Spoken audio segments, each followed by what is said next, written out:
Hello viewers, কেমন আছেন সবাই? আশা করি অনেক ভালো আছেন। আজকের আলোচ্য বিষয় হচ্ছে আমরা কিভাবে মার্কেটে রেজিস্ট্যান্স লেভেল ড্র করব এবং সেই রেজিস্ট্যান্স লেভেলটা হচ্ছে হরিজন্টাল রেজিস্ট্যান্স লেভেল। সো আমরা প্রথমে জানি যে রেজিস্ট্যান্স লেভেলটা কি এবং রেজিস্ট্যান্স লেভেলটা কোন লেভেলকে আমরা রেজিস্ট্যান্স লেভেল বলবো। এখানে অনেকগুলো লেভেল আছে। যেমন এই লেভেলটাকে আমরা রেজিস্ট্যান্স লেভেল বলতে পারি না। কেন রেজিস্ট্যান্স লেভেল বলতে পারি না? কেননা এটা বিয়ারিশ ক্যান্ডেলস্টিকের পরে বুলিশ ক্যান্ডেলস্টিক এখানে মার্কেটে চলে আসছে, এজন্য আমাদের এটা একটা সাপোর্ট, আমরা এটাকে সাপোর্ট লেভেল বলতে পারি। কিন্তু আমরা এই লেভেলটাকে আমরা একটা হরিজন্টাল লেভেল বলতে পারি, কেননা এই বুলিশ ক্যান্ডেলস্টিকের পরে বিয়ারিশ ক্যান্ডেলস্টিক চলে আসছে।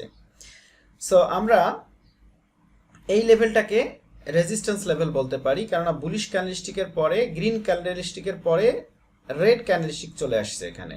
এটাকে বলতে পারি রেজিস্ট্যান্স, এটাকেও রেজিস্ট্যান্স বলতে পারি, এটাকেও রেজিস্ট্যান্স বলতে পারি।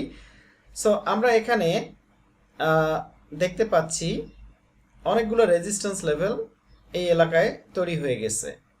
এই এরিয়াতে অনেকগুলো রেজিস্ট্যান্স লেভেল এখানে তৈরি হয়ে গেছে। সো আমরা এই রেজিস্ট্যান্স লেভেলগুলা আমরা ড্র করতে পারি একটা হরিজন্টাল লাইনের মাধ্যমে। কখন ইউজ করব হরিজন্টাল লাইন? যখন আমরা দেখব একই এরিয়ার মধ্যে মার্কেটটা ঘোরাফেরা করছে, তখন সেই এরিয়ার মধ্যেই আমরা হরিজন্টাল রেজিস্ট্যান্স লেভেল ড্র করতে পারি। রেজিস্ট্যান্স লেভেল ড্র করতে পারি একটা হরিজন্টাল লাইন দিয়ে। যেমন যদি আমরা এই ধরনের মার্কেট পাই, এই ধরনের মার্কেটটা ডাউনে চলে যাচ্ছে, আমরা এইখানে কিন্তু একটা হরিজন্টাল লাইন দিয়ে ড্র করতে পারি না দুইটা রেজিস্ট্যান্স লেভেলকে।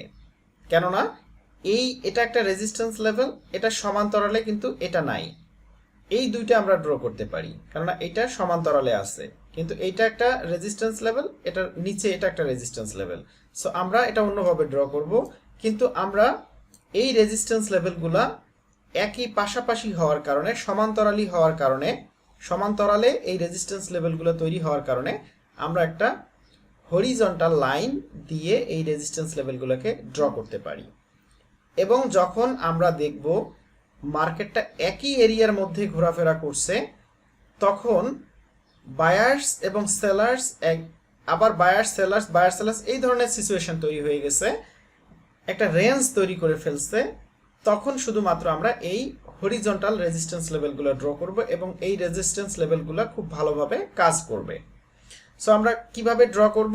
আমরা অবশ্যই এই অপশনে যাব, গ্রাফিক্যাল টুলসে যাব। গ্রাফিক্যাল টুলসে গিয়ে এই হরিজন্টাল লাইন একটা নিব, এখান থেকে নিয়ে জাস্ট প্রথমবার এখানে এসে মার্কেট আপ ডাউনে চলে গেছে, এখান থেকে জাস্ট এখানে রেখে দিব। এখানে রাখলেই, এখানে ক্লিক করলেই দেখা যাচ্ছে এটা ড্র হয়ে যাবে। যখন এটা ড্র হয়ে যাবে, তখন এখান থেকে ফার্স্ট টাইম মার্কেটটা নিচে চলে গেছে। সো এটা আমাদের একটা ফার্স্ট রেজিস্ট্যান্স লেভেল। আবার মার্কেট কিছুক্ষণ পরে এখানে এসে ক্লোজ করে আবার সেকেন্ড টাইম আবার এখানে চলে আসছে, নিচে চলে গেছে। সো মার্কেটটা এখান থেকে কিন্তু আপ ডাউন করতেছে। তার মানে হচ্ছে এইটা একটা রেঞ্জিং এরিয়া। এই রেঞ্জিং এরিয়াতেই শুধুমাত্র এই হরিজন্টাল লেভেলটা আমরা ড্র করব। দেখেন, যখন ফার্স্ট টাইম এখানে আসছে মার্কেট চলে গেছে নিচে, আবার সেকেন্ড টাইম আসছে মার্কেট নিচে গেছে, থার্ড টাইম আসছে মার্কেট নিচে যাচ্ছে, ফোর্থ টাইম আবার নিচে যাচ্ছে, ফিফথ টাইম যাচ্ছে, সিক্স টাইম যাচ্ছে, সেভেন্থ টাইম যাচ্ছে। এইটা বারবার এই লেভেলটা কিন্তু কাজ করতেছে।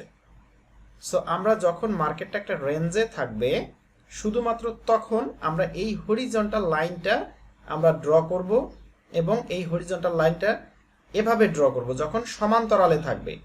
এটা একটা লেভেল এখানে, আরেকটা লেভেল নিচে বা আরেকটা লেভেল উপরে, এভাবে আমরা একটা হরিজন্টাল লাইন দিয়ে কখনোই ড্র করতে পারবো না। যখন মার্কেট সমান্তরালে থাকবে, পাশাপাশি থাকবে এই লেভেলগুলা, শুধুমাত্র তখন আমরা এইভাবে ড্র করতে পারি, এবং এই লেভেলগুলা বারবার কাজ করতেছে, বারবার কাজ করবে এই ধরনের একটা মার্কেটে। সো আমরা এভাবেই রেজিস্ট্যান্স লেভেলগুলো ড্র করব মার্কেটে হরিজন্টাল লাইন দিয়ে, যখন মার্কেট একটা সমান্তরালে থাকবে, পাশাপাশি মার্কেট চলতে থাকবে, রেঞ্জে চলতে থাকবে, শুধুমাত্র তখন। সো আশা করি আপনারা অ্যাপ্লিকেশনটা বুঝতে পেরেছেন। আমরা প্রথমে ড্র করা শিখব, দেন আমরা মার্কেটে এসে কিভাবে অ্যাপ্লাই করব সেটা শিখব। তাহলে আমাদের সব বিষয়গুলো খুব ক্লিয়ার হয়ে যাবে, পানির মতো ক্লিয়ার হয়ে যাবে, এখানে কোনো আর কনফিউশন থাকবে না। সো আশা করি আপনারা সকলেই বুঝতে পেরেছেন। অবশ্যই আপনারা প্রত্যেকটা ক্লাস দেখার পরে অবশ্যই আপনারা মার্কেটে যাবেন, অ্যাকাউন্ট করবেন। আমি যে লিঙ্কটা দিয়েছি সেই লিঙ্কটার মাধ্যমে আপনারা অ্যাকাউন্ট করবেন। অ্যাকাউন্ট করে এইভাবে লাইন অপশনটাকে চেঞ্জ করে ক্যান্ডেলস্টিক অপশন দিয়ে দিবেন। দিয়ে দেওয়ার পরে এভাবে ড্র করবেন। প্রত্যেকটা ভিডিও দেখার পরে পরে আপনারা ড্র করবেন এভাবে। তাহলে সাথে সাথে আপনারা একটা ভিডিও দেখার পরে সাথে সাথে যদি এভাবে প্র্যাকটিস করেন তাহলে টোটাল বিষয়গুলো আপনার ক্লিয়ার হয়ে যাবে। তাহলে আপনাদের এখানে কোনো কনফিউশন থাকবে না, কিভাবে ড্র করতে হচ্ছে, কিভাবে ড্র করতে হয় এবং এটা কিভাবে কাজ করে। এটা এইভাবে আপনারা যখন ড্র করবেন, মার্কেটে প্র্যাকটিস করবেন, তখন ইজিলি আপনারা বুঝতে পারবেন যে আপনারা কিভাবে ট্রেড নিতে হবে, কিভাবে কি করবেন। এটা ইজিলি আপনারা বুঝতে পারবেন কোথায় কাজ করতেছে, কোথায় কাজ করতেছে না, মার্কেটটা এই লেভেলে আসলে আপনারা এখন মার্কেটটা কোন দিকে যেতে পারে, এই বিষয়গুলো আপনাদের টোটালি ক্লিয়ার হয়ে যাবে। আর যদি শুধুমাত্র ভিডিও দেখেন আর রেখে দেন তাহলে কিন্তু কোনো কাজ হবে না। আপনাদেরকে অবশ্যই অবশ্যই প্র্যাকটিস করতে হবে। প্রত্যেকটা ভিডিও দেখার পরে অবশ্যই প্র্যাকটিস করতে হবে। এবং আমি যে ফরেনারদের পড়াই, একটা ক্লাসের পরে আমি তাদের অনেক অ্যাসাইনমেন্ট দেই। সেই অ্যাসাইনমেন্টগুলো কমপ্লিট করে আমাকে জমা দিতে হয়।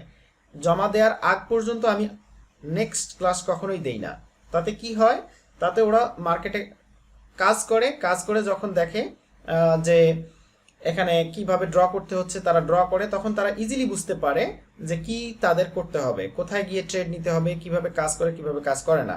এবং তারা যখন ভুল করে তখন আমি তাদের সামনেই ভুলগুলো ধরিয়ে দেই যে তোমার এখানে ভুল, তখন সাথে সাথে সে সেটা সংশোধন করে নিতে পারে। এজন্য মার্কেটে প্র্যাকটিস করার কোনো বিকল্প নেই। আমরা অবশ্যই অবশ্যই প্রত্যেকটা ভিডিও দেখার পরে, প্রত্যেকটা ক্লাস দেখার পরে মার্কেটে প্র্যাকটিস করব, তাহলে সব বিষয়গুলো ক্লিয়ার হয়ে যাবে। সো আশা করি বুঝতে পেরেছেন।